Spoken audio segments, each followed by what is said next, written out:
नमस्ते, मैं सुमित स्वर्णकार संबलपुर उड़ीसा से आज जो वीडियो लेकर आया हूँ आपके लिए वो बहुत ज़रूरी है सभी हिंदू भाई को जानने के लिए।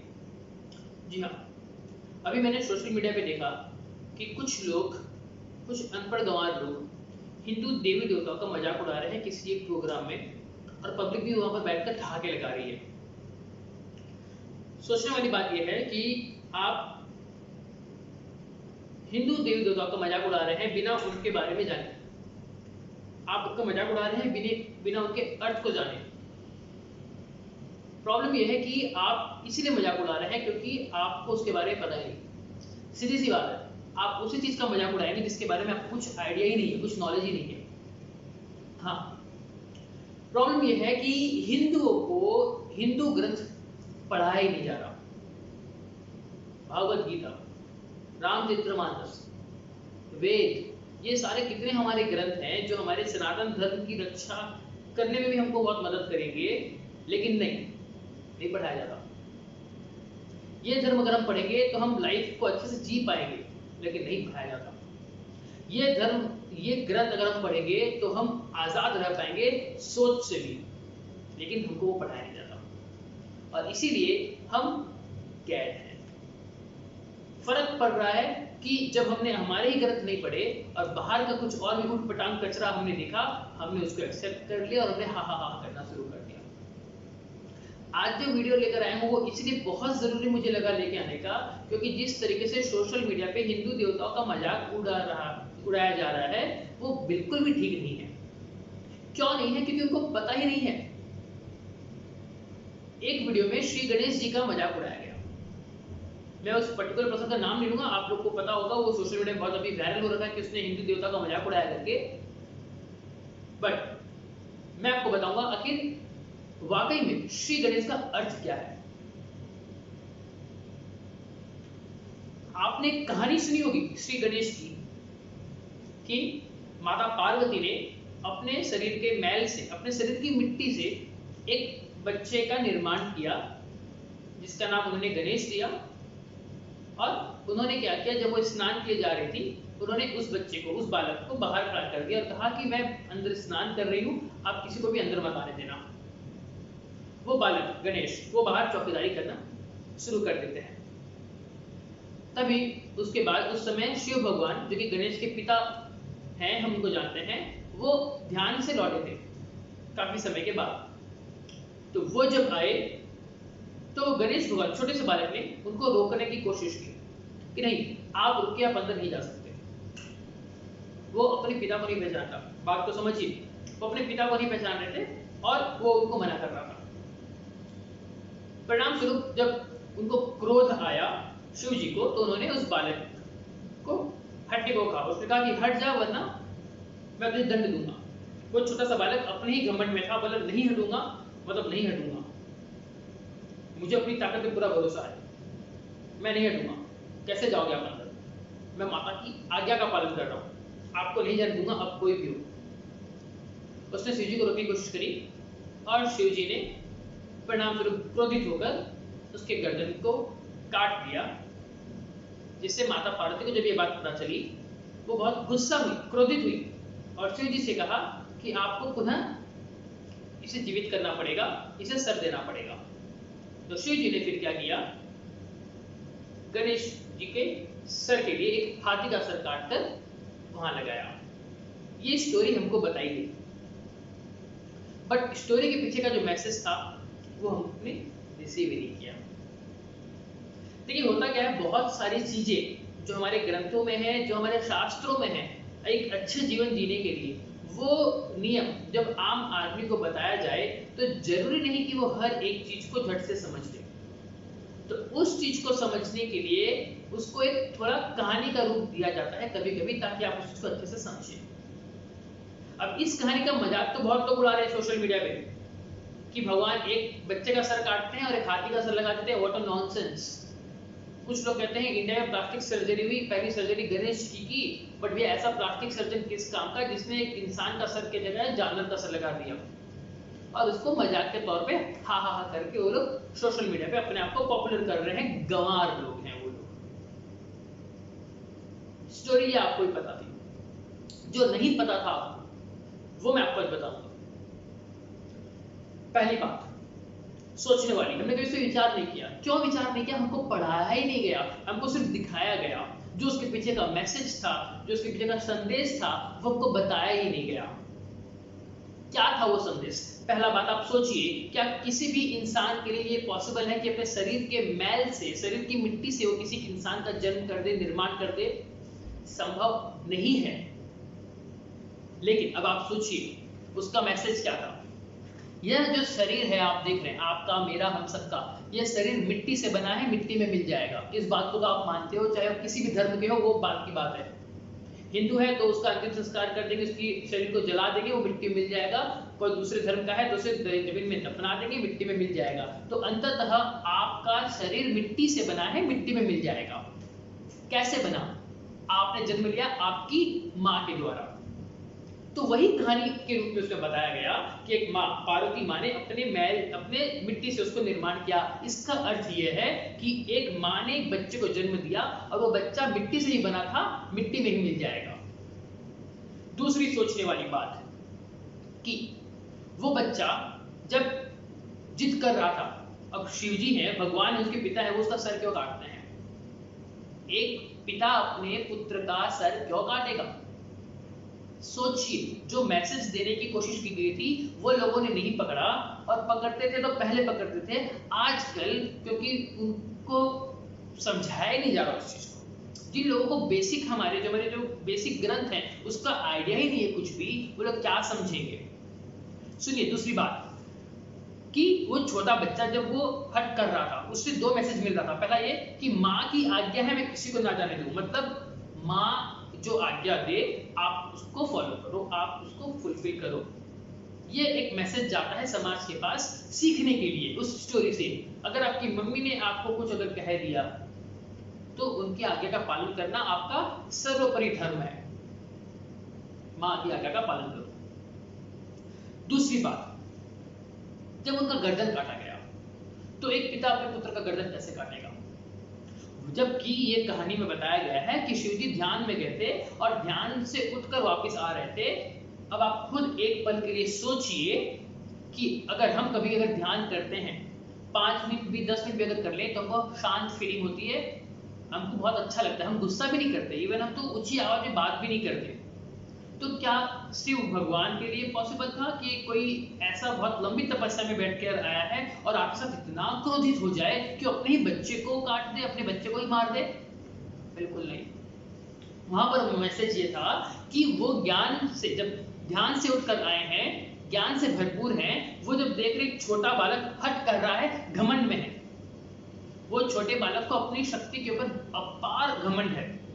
तो जब वो घमंड है ना, घमंड, तो वहां पर जो उनका सर कटा गया, वो जो कहानी के रूप में बताया गया था वो था कि घमंड का सर काटा, एक ज्ञानी ने घमंड का सर काटा, वो मैसेज था वहां पर। और जब ये बात उनकी माँ को पता चली, माँ क्रोधित हुई कि मेरा बच्चा है, वो आप उसको वापिस से जीवित कीजिए। मतलब ठीक है प्रभु, इसकी गलती हुई, आपने इसके घमंड को काट दिया, आपने इसके घमंड रूपी सर को काट दिया, ठीक है, लेकिन मैं चाहती हूं कि मेरा ये बच्चा आगे जाए और सुखी रहे, आप इसको कुछ उपाय बताएं। तो उन्होंने फिर क्या किया? अब लोगों का क्वेश्चन, क्यों तो भगवान थे, उसी कटे हुए सर को लगा देते हो जाता। नहीं, वो घमंड था। जब घमंड रूपी सर को काट दिया गया तो दोबारा घमंड अगर लगा दिया जाए आपके ऊपर तो क्या अर्थ, क्या मतलब उसका? तो इसीलिए उस सर को नहीं लगाया गया। तो जिन गंवार लोगों को नहीं पता था कि उनका सर वापस क्यों नहीं लगाया गया, वो इस बात को सुन ले, इसीलिए नहीं लगाया गया था। फिर अब आप बोलोगे एक बेचारे जानवर का क्या दोष, उसको क्यों लगाया गया, उसका सर क्यों काटा गया? देखिए, जो अज्ञानी था, जो घमंडी था, उसका सर काटा गया। अब उसके बजाय जब अगर ईश्वर अगर कहीं कुछ लगाएंगे तो कुछ ऐसा लगाएंगे जो बहुत ज्ञानी हो, जो बहुत अच्छा हो। तो उस चीज को रिप्रेजेंट करने के लिए गणेश जी का चेहरा के रूप में हाथी का चेहरा लिया गया और वो वहां पर लगाया गया। अब अगर आपने गौर से कभी भी अगर देखा होगा, गणेश जी की फोटो देखी होगी, मूर्ति देखी होगी, हमारे इंडिया में तो बहुत फेमस है गणेश चतुर्थी। आप कभी मुंबई जाके घूमकर आइए, गणपति बप्पा मोरिया, लाल बाग का राजा, भैया आपको सब पता चल जाएगा उनकी महिमा क्या है। तो सुनिए, गणेश जी के चेहरे पे जब हाथी का जैसा जो चेहरा लगाया गया, कुछ रीजन है तभी वो वहां पर बताया गया है। आप सोचिए, पहली बात उनके फोटो को इमेजिन कीजिए आप, या उनकी मूर्ति को इमेजिन कीजिए, उनका आकार, लंबी सी सूंड, बड़ा सा सर, छोटी छोटी आंखें, बड़े बड़े कान, दो दांत जिसमें से एक कटा हुआ, बड़ा सा पेट, एक पाँव कुछ इस ढंग से बैठे कि एक पाँव नीचे है और एक पाँव से ऊपर है, हाफ फोल्ड करके। क्या है ये? एक हाथ ऐसे आशीर्वाद कर रहे हैं, एक हाथ में मोदक पकड़ा हुआ है, एक हाथ में उनके पास कुल्हाड़ी है, एक हाथ में रस्सी है। इस तरीके से एक फोटो आपको बताया गया है। उनकी सवारी चूहा है, ऐसे हमने देख लिया और हमने उसको फ्रेम कर लिया और मान लिया कि हाँ ये ऐसे ऐसे है करके। बट उसके पीछे का जो मैसेज था वो आप लोगों तक पहुंचा ही नहीं। क्यों नहीं पहुंचा? क्योंकि फिर से कह रहा हूं, आप लोगों को, बहुतों लोगों को हमारे जो हिंदू धर्म है, ग्रंथ है, वो बताया ही नहीं गया, आपको पढ़ाया नहीं गया। क्या कहते हैं श्री गणेश, क्या है उनके आकार का मतलब, कुछ तो संदेश छिपा है। क्या है सुनिए। सबसे पहला बात, बड़ा चेहरा, हाथी का चेहरा क्यों लगाया गया? जिन लोगों ने यह प्रश्न पूछा है कि एक बालक का सर काटकर हाथी का चेहरा क्यों लगाया गया, सुन लो क्यों लगाया गया। गणेश जी का चेहरा, हाथी का चेहरा, बड़ा चेहरा, इट मींस बड़ा दिमाग, बड़ी बुद्धि, ज्यादा विद्वान, ज्यादा ज्ञानी। दूसरी बात, मतलब जो बड़ा सा है इसका मतलब क्या? जब लगाया गया, जब उसका घमंड टूट गया, जब घमंड रूपी शरीर को हटा दिया गया और जो दूसरा शरीर लगाया गया, तो डेफिनेटली वो एक ऐसा शरीर, ऐसा सर लगाया जाएगा जो ज्ञान से भरपूर हो। और ज्ञान से भरपूर बोल के उसको डिनोट करने के लिए, उसको बताने के लिए कुछ ऐसा बताना जरूरी था जिसका दिमाग बड़ा। हम दिमाग को ही ज्ञान के रूप में रिप्रेजेंट करते हैं, तो जिसका ये पोर्शन दिमाग अगर बड़ा हो मतलब ज्ञानी है, तो इसीलिए वो रिप्रेजेंट के तौर पर बताया कि हाथी का ही एक ऐसा शरीर था, एक दिमाग का ऐसा जो बड़ा है, वो ज्ञान मतलब ज्यादा ज्ञानी। अगर वो उसमें ज्ञान रहेगा तो आगे सुखी रहेगा, दुखी नहीं रहेगा। उसके बाद उनकी आंखें छोटी छोटी, आपने हाथी की आंख देखी छोटी छोटी, ठीक उसी तरीके से गणेश जी की आंखें भी छोटी छोटी होती हैं। अब ये छोटी आंखों का क्या मतलब? ये भी आपको एक संदेश देता है। क्या संदेश? अब आप खुद सोचिए, कभी अगर आप कहीं रास्ते में जा रहे हो और दूर कहीं आपको कुछ दिख रहा है, अगर आप खुद गौर से देखने की कोशिश करते हो दूर में कौन है, तो आपकी आंखें छोटी हो जाती हैं। कभी गौर किया आपने? तो वही यहां पर छोटी आंखें इसलिए दी गई कि आप दूर तक देखो। कुछ भी अगर आप काम करने जा रहे हो अपनी लाइफ में, आप दूर तक देखो क्या हो सकता है, उसका निर्णय, उसका परिणाम क्या हो सकता है। आज अगर मान लीजिए कि मैं हाथ छोड़कर गाड़ी चला रहा हूं, तो मुझे सोचना चाहिए कि भैया एक्सीडेंट हो सकता है, उसका वो मतलब है। उसके बाद बड़े बड़े कान, आप लोग मजाक करते होंगे, जिन लोगों को पता नहीं है, अरे इतने बड़े कान, ये क्या हाथी के इतने बड़े कान? नहीं, बड़े कान का अर्थ ये है, कभी अपने सूखा देखा जिसमें हम धान को छानते हैं, जब उसको छानते हैं तो छिलके बाहर गिर जाते हैं और सिर्फ धान ऊपर रह जाता है। तो अब कान को देखिए, गणेश जी के कान को देखिए, वो भी कुछ इस तरीके का ही है, ऐसे फैले हुआ है। इसका मतलब आपको इस दुनिया में बहुत लोगों की बहुत सारी बातें सुननी पड़ेगी, बहुत सारी बातें सुननी पड़ेगी। तो सिर्फ जो अच्छी बातें हैं आपको कान के लेवल पे, यहीं पर आपको उसको फिल्टर कर देना है और फिर अपने दिमाग के अंदर उन्हीं बातों को लेकर जाइए जो आपके लिए अच्छी हैं, जो ज्ञान की बातें हैं। जो फालतू की बातें हैं उसको बाहर से आउट कर दीजिए। कुछ लोग कहते हैं ना, इधर से सुनो इधर से निकाल दो, ऐसे नहीं, एक कान से सुनो एक कान से निकाल दो, नहीं, क्योंकि अगर आपने एक कान से सुना और जब इधर से निकाले, बीच में आपकी बुद्धि में तो वो बात आ गई, और अगर आपकी बुद्धि में कुछ गलत चीज आ गई तो डेफिनेटली अपना काम करके जाएगी। सिंपल एग्जांपल है, अगर आप अपने रूम में गए और आपके रूम में अगर आप मान लीजिए कोई एक सड़ा हुआ कुछ, एक ब्रेड का टुकड़ा आप छोड़ दिए और वो ब्रेड का टुकड़ा आपने छोड़ दिया रूम के अंदर और बाहर आ गए, क्या वो रूम में सड़ेगा कि नहीं सड़ेगा? गंध मारेगा? जरूर मारेगा। ठीक उसी तरीके से अगर कुछ गंदगी चीज आपके दिमाग में आ रही है और अगर आपके बुद्धि में थोड़ी सी भी अगर वो रह गई तो वो और गंदगी फैलाएगी। अगर एक गलत विचार आपके माइंड में आ गया, वो एक गलत विचार बहुत बढ़ जाएगा। तो इसीलिए बड़े जो कान है उसको ऐसे बताया गया कि आपके पास जो भी आ रही है एक अवेयरनेस होनी चाहिए, बड़ी दिमाग, बड़ा दिमाग, बड़ी बुद्धि, और दूर तक देखो क्या हो रहा है। अगर एक गलत चीज आ गया मेरे माइंड में, अगर मैं इसको जगह दे दूं तो फ्यूचर में बर्बाद कर सकता है मुझे। तो इसीलिए जरूरत है कि सारी गलत चीजों को बाहर रख दो, अंदर सिर्फ वही चीज जाना चाहिए जो अच्छा है, सात्विक चीजें जानी चाहिए। उसके बाद सूंड, छोटा मुंह बताया गया, उनका छोटा मुंह बताया गया, गणेश जी का छोटा सा मुंह है। क्यों बोले? इसका मतलब कमती बोलिए। जी हाँ, आप लोगों ने देखा ना, कुछ लोग बहुत बकर बकर बकर बकर करते रहते हैं और इसी दौरान उनसे क्या हो जाता है, ऐसी बातें भी उनके मुंह से निकल जाती हैं जो उनको नहीं कहनी चाहिए होती है। और फिर हम बाद में अपने आप को बोलते हैं, यार मुझे ऐसे नहीं कहना चाहिए था, क्योंकि इससे मैंने वो बात कह दी जो मेरे को नहीं बोलना चाहिए था। तो उतना बोलते ही क्यों? छोटा मुका मतलब है, कमती बोलो बट मीठा बोलो, सही बोलो। फिर आते हैं सूंड के ऊपर, कि सूंड का क्या मतलब। आपने देखा है कभी हाथी को, कि हाथी एक सूंड से बालक को कोमलता से उठा के लेता है और उसी सूंड से अगर उसको गुस्सा है तो बड़े से बड़े पेड़ को भी गिरा देता है। इसका मतलब जब आपके पास ज्ञान आ जाता है तो आप कोमल हो जाते हो। कोमल हो जाते हो मतलब कि आप लोगों से प्यार से बातें करते हो, और इसका मतलब ये नहीं कि आप कमजोर पड़ गए हो, जरूरत पड़ने पर आप स्ट्रांग भी होते हो और शक्तिशाली भी रहते हो, उसका वो अर्थ है। उसके बाद बड़ा पेट दिखाया गया है, गणेश जी को बड़ा पेट से रिप्रेजेंट किया गया है। बाकी सारे देवी देवताओं को जो रिप्रेजेंट किया गया है उनका नॉर्मल बॉडी दिया गया है, बट गणेश जी का बड़ा पेट दिया गया है। आप लोग के मन में क्या क्या, मस्त खाते पीते रहते हैं, खाएंगे और बड़ा पेट हो जाएगा, ऐसे बिल्कुल नहीं है। क्यों नहीं है, उस बात को समझिए। बड़े पेट का मतलब आपको क्या संदेश देने की कोशिश की गई थी। अगर आप बहुत ज्यादा खाओगे, अपने पेट में रखोगे, तो क्या होगा, पेट बढ़ेगा। तो यहाँ पर बहुत खाने का मतलब नहीं, यहाँ पर यह है कि आपको बहुत सारे लोगों से मिलोगे, आप बहुत सारी बातें उनसे सुनोगे, तो बहुत सारी बातों का आपको क्या करना है, अगर आप लेते भी अपने पास, आप सुनते भी हो, अपने पेट में रख लो। उसको जरूरी नहीं कि अब जाके बाहर किसी को बोलो, अरे तुझे पता है ऐसे हुआ, अरे तुमको पता है ऐसे हुआ। ये सब आदतें बहुत लोगों में पाई जाती है। हम कहते हैं ना कि तेरे पेट में बात खटकती नहीं है, मतलब क्या, अगर एक बात मैंने सुन ली, अब कैसे मैं 100 लोगों को बताऊं। अगर आप ऐसे करते हो दुखी रहोगे। तो इंसान कैसे दुखी ना रहे उसके लिए इस बात को बताया गया था कि बड़ा पेट मतलब आप जिन लोगों से मिल रहे हो ना, उनकी बातों को कॉन्फिडेंशियलिटी जो है बचा के रखो। क्यों आप सबको बोलने में लगे रहते हो कि तुझे पता है उसका ऐसे ऐसे हुआ, तुझे पता है उसका ऐसे ऐसे हुआ। अगर आप ऐसे करते हो आप कभी सुखी नहीं रह पाओगे, दुखी रहोगे। तो इंसान अगर सुखी रहना है उसको, तो जिन लोगों से बातें वो कर रहा है उन बातों को रख लो। सबके साथ ढिंडोरा पीटना कोई जरूरत नहीं है। फिर गणेश जी के आकार को और आपको बताता हूं मैं क्या है, हर एक एक प्रश्न का उत्तर आपको दूंगा। आज आपको गणेश जी का एक्चुअल मतलब आपको बताऊंगा मैं। जिन लोगों को आज तक पता नहीं है वो जान लें आज, और इस तरीके से फालतू का मजाक उड़ाना बंद करें। जब पता ही नहीं है ना उसका मतलब क्या है, तो मजाक उड़ाने का आपको कोई अधिकार नहीं है। फिर गणेश जी की अगर आप देखोगे मूर्ति को, तो उनका एक पांव हाफ फोल्ड करके ऐसे रहेगा और एक पांव नीचे रहेगा, और नीचे भी उनका अंगूठा टच होकर रहेगा, पूरा पांव टच नहीं रहता। उनका पांव पूरा टच नहीं रहता, सिर्फ अंगूठा जो है उनका वो टच रहेगा जमीन पे, और एक पांव ऊपर रहेगा। इसका मतलब कभी भी धरती को ना छोड़ो। जब आपको ज्ञान आ जाएगा, आप आगे बढ़ोगे, सक्सेस की तरफ जाओगे। हो सकता है कि आप बहुत ऊंचे पर जाओ, लेकिन आपको हमेशा अपना पांव जमीन पे रखना है ताकि आप गिरो नहीं। अगर मिसबैलेंस भी हो, आप अपने आप को संभाल लो, वो उसका मतलब होता है।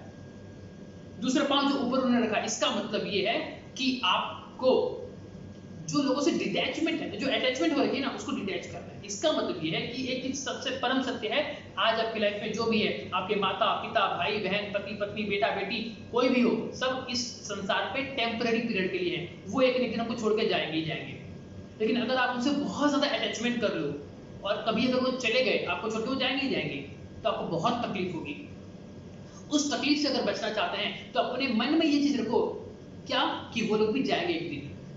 इस कटु सत्य को हमेशा याद रखना, मतलब क्या, डिटैच होकर रहो। ये जो एक पांव उन्होंने अपने ऊपर ऐसा रखा हुआ है, वो ये दर्शाता है कि इस मोह माया वाले संसार से अपने आप को डिटैच करके रखो, तो आप सुखी रहोगे। उसके बाद अब अगर ये भगवान है, फिर उनका 4 हाथ दिखाया गया, एक हाथ में कुल्हाड़ी, एक हाथ में रस्सी, एक हाथ आशीर्वाद, एक हाथ में मोदक। सोचिए कुल्हाड़ी का क्या अर्थ हुआ।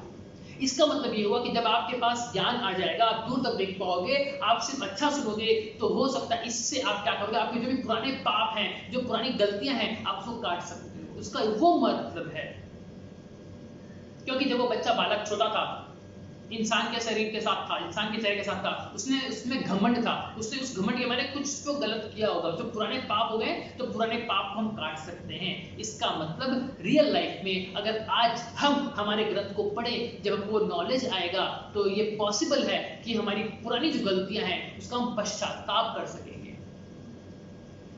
दूसरे में रस्सी है। रस्सी का क्या मतलब है कि जो सही चीजें है ना उसी को सिर्फ आप अपने साथ बांध कर रखिए।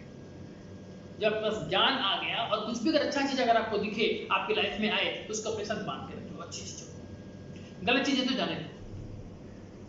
फिर इंसान दुखी क्यों रहता है? उसकी मांगने की आदत है। भगवान ये दे दे, वही तू ये दे दे, सरकार ये दे दे, सरकार वो दे दे। इंसान इसीलिए दुखी है कि मांग रहा है, देने वाला कभी दुखी नहीं रहता।